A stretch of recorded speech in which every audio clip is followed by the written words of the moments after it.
एक समय की बात है। एक राज्य में राजा विक्रम नामक एक बुद्धिमान और न्यायप्रिय शासक राजा राज्य करता था। उसकी प्रजा उसे बेहद सम्मान देती थी क्योंकि वह उनकी भलाई के लिए हमेशा तत्पर रहता था।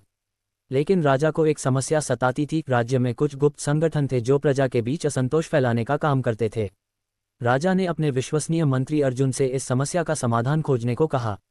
मंत्री ने सुझाव दिया कि राजा को गुप्त रूप से इन संगठनों की गतिविधियों की जानकारी लेनी चाहिए। राजा ने इस योजना को तुरंत स्वीकार किया। रात के अंधेरे में राजा साधारण वेशभूषा में अपने महल से निकल पड़ा।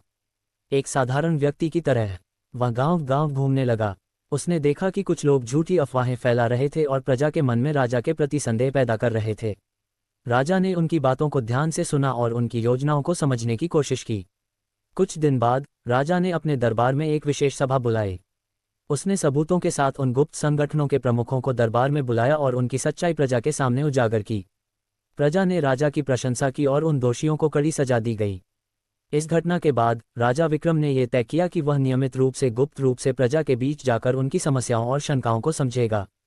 इस तरह वह न केवल एक अच्छा शासक साबित हुआ बल्कि अपने राज्य को भी मजबूत और खुशहाल बनाया। राजा विक्रम की यह कहानी हमें सिखाती है कि एक सच्चा नेता वही होता है जो अपनी प्रजा की भलाई के लिए हर संभव प्रयास करता है और उनकी समस्याओं को समझने के लिए उनके बीच रहता है।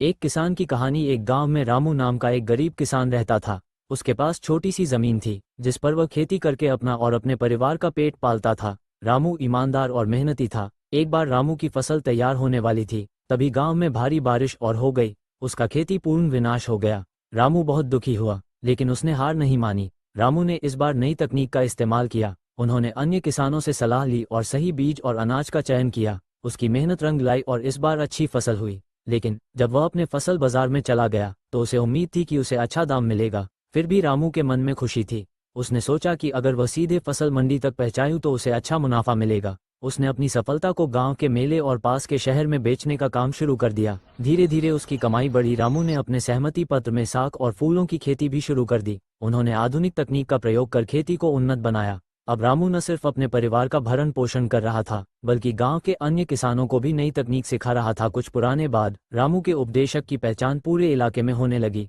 लोग खेत की खेती के लिए अनुशासन में रहें। रामू का सपना था कि हर किसान खुश हो और कोई भी भूखा रहे। इस तरह एक साधारण किसान रामू ने अपनी मेहनत से जिंदगी बदल दी। उसकी कहानी हमें सिखाती है कि मेहनत और नई सोच के साथ जीना सीखें।